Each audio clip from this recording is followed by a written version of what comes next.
স্বাধীনতা অর্জনের চেয়ে স্বাধীনতা ধরে রাখা অত্যন্ত কঠিন।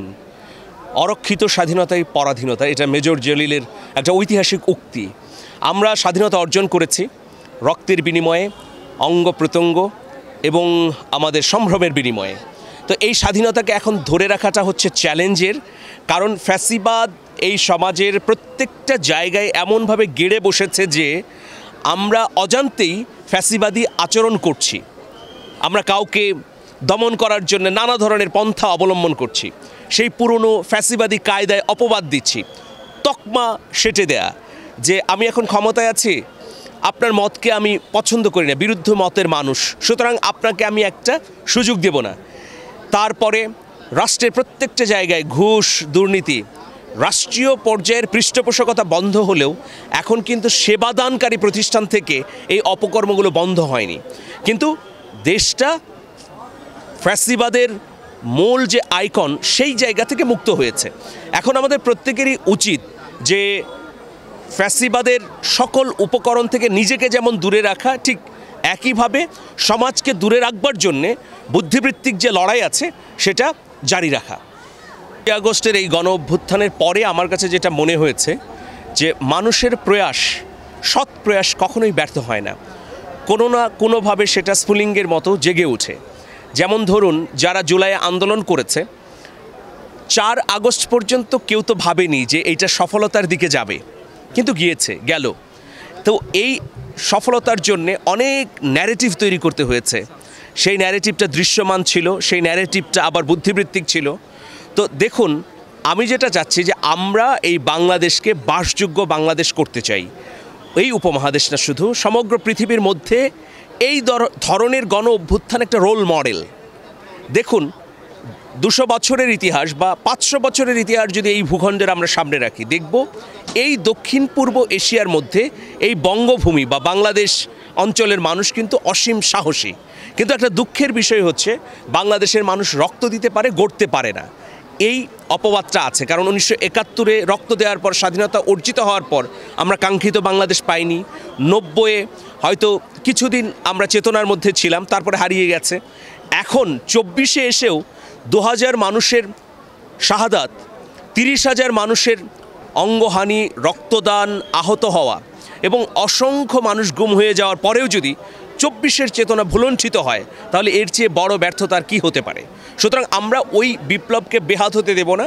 আমরা প্রত্যেকের জায়গা থেকে সহনশীলতা, ধৈর্য, প্রজ্ঞা, বুদ্ধিমত্তা এবং দূরদর্শিতা দিয়ে একটা সুন্দর, সবার বাসযোগ্য, সবার মত প্রকাশের বাংলাদেশকে গড়ে তোলার জন্যেই চেষ্টা করব।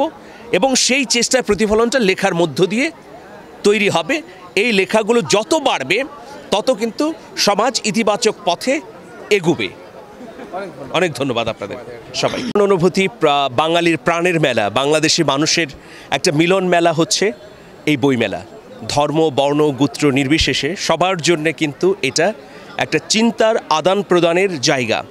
তো এই রকম একটা জায়গায় বা উৎসবের সময়ে 2টো বই বের হলো। একটার নাম হচ্ছে গোয়েন্দা কবলে মুগ্ধ, এটা কিশোর উপন্যাস, আর অন্যটি হচ্ছে গল্পের বই গুম রাজ্যে গোলাপের ঘ্রাণ। দুটোই আসলে এই সময়ের পরিস্থিতিকে ধারণ করে। আমরা গত 16 বছর বা আরও আগের কথা যদি বলি, যে গত 18 বছর ধরেই একটা অদ্ভুত দাহকালের মধ্য দিয়ে বেড়ে উঠেছি। এই সময়টাতে এমন হয়েছে যে ঘরে থাকলে আমরা খুন হয়ে গিয়েছি, আবার বাইরে বেরোলে গুম হয়েছি। তো এই রকম একটা পরিস্থিতির মধ্যে আমাদের বাংলাদেশের মানুষ যে হাঁসফাঁস করেছে, মুক্তির যে তাড়না ছিল ভেতরে, সেই তাড়নার উচ্চারণ এবং চেতনাকে ধারণ করেই গুম রাজ্যে গোলাপের ঘ্রাণ এবং গোয়েন্দা কবলে মুগ্ধ। গোয়েন্দা কবলে মুগ্ধ এটা ছোটদের সময় প্রকাশ করেছে মামুন সরোয়ার এর প্রকাশনী। তিনিও একজন বিখ্যাত লেখক, সাহিত্যিক।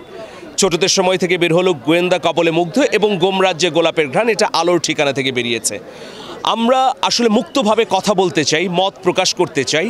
মুক্তিযুদ্ধের যে চেতনা, সাম্য, মানবিক মর্যাদা এবং সামাজিক ন্যায় বিচার, সেই 3 মূলনীতির আলোকে বাংলাদেশে বাঁচতে চাই।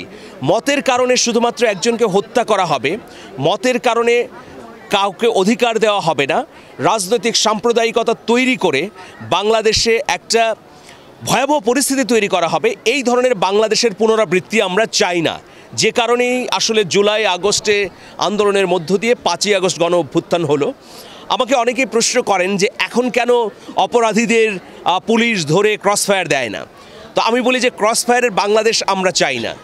আমরা চাই যার যতটুকু মেধা, তার যে ধরনের আদর্শ থাকুক না কেন, তিনি যদি বাংলাদেশের স্বাধীনতা 1971 এবং 24-এর গণ অভ্যুত্থানকে বিশ্বাস করে, তাহলে তাকে এই বাংলাদেশে অধিকার দিতে হবে, তার ন্যায্যতা নিশ্চিত করতে হবে। এই বাংলাদেশ সবার, এখানে হিন্দু, মুসলিম, বৌদ্ধ, খ্রিস্টান, পাহাড়ি, সমতলের মানুষ, বর্ণ, গোত্র সব কিছু মিলিয়ে সবার বাংলাদেশ। এই যে সবার অংশীদারিত্বের বাংলাদেশ, সেই বাংলাদেশ হওয়ার জন্যে মুগ্ধ জীবন দিয়েছে, ওয়াসিম জীবন দিয়েছে, আবু সাঈদরা জীবন দিয়েছে। সেই জীবনের সার্থকতা আসুক। আমি গোয়েন্দা কবলে মুগ্ধ ভয়ের মধ্যে বাংলাদেশকে ঘিরে যে বিদেশি চক্রান্ত, সেটা যেমন তুলে ধরেছি, চক্রান্ত মোকাবেলার উপায় আমাদের সামনে আছে কিনা সেটাও বাতলে দেবার চেষ্টা করেছি গল্পের ঢঙে। অন্যদিকে গুম রাজ্যে গোলাপের ঘ্রাণ, আমরা দেখেছি যে এই অভ্যুত্থানের সময় অনেকের লাশও গুম করা হয়েছে।